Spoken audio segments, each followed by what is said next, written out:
अचलपूर शहरातील चौधरी मैदानाजवळील शहीद भगतसिंग उद्यानाची दुरवस्था, उद्यानातील कथित गैरप्रकार, साफसफाईचा अभाव आणि सौंदर्यीकरण न झाल्याच्या निषेधार्ह सामाजिक कार्यकर्ते दिनेश चंदेले आणि शिवसेना महिला आघाडीच्या शहर प्रमुख पूजा गवर यांनी अचलपूर नगर परिषदेचे नगराध्यक्ष व मुख्याधिकारी यांना निवेदन सादर केले आहे।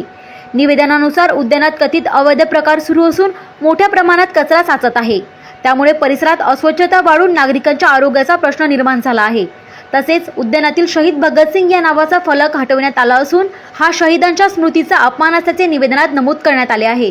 दिनेश चंदेले यांनी यापूर्वी याच विषयावर अनेक वेळा निवेदने दिली होती, मात्र ती निवेदने नगराध्यक्ष व मुख्य कार्यकारी अधिकारी CEO यांना प्राप्त झाली नसल्याचे सांगण्यात आले।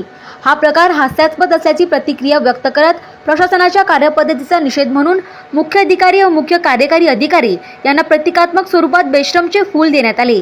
निवेदनात उद्यानाची तातडीने साफसफाई, सौंदर्यीकरण, सुरक्षा व्यवस्था आणि कथित गैरप्रकारांवर कठोरात कठोर कारवाई करण्याची मागणी करण्यात आली आहे। तसेच यापूर्वी दिलेल्या निवेदनांवर कोणतीही ठोस कार्यवाही न झाल्याची खंतही व्यक्त करण्यात आली आहे।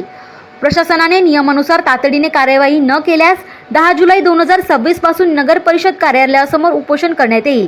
त्यानंतरही प्रश्न निकाली न निघाल्यास तीव्र लोकशाही मार्गाने आंदोलन छेडण्यात येईल असा इशाराही दिनेश चंदेले व शिवसेना महिला आघाडीच्या शहर प्रमुख पूजा गवर यांनी निवेदनाद्वारे दिला आहे। भारत माता की जय, जय हिंद, जय महाराष्ट्र। आज अचलपुर के अंदर से शहीदों का नाम मिटाया जा रहा है। ये जो पार्क है 1988 में इसका निर्माण हुआ था, शायद लगभग, मैं तो बहुत छोटा था, पर ये शहीद भगत सिंह उद्यान था। आज शहीदों का नाम यहाँ से मिटा दिया गया। प्रतिनिधि विजय काकडे, RCN न्यूज, परतवाड़ा।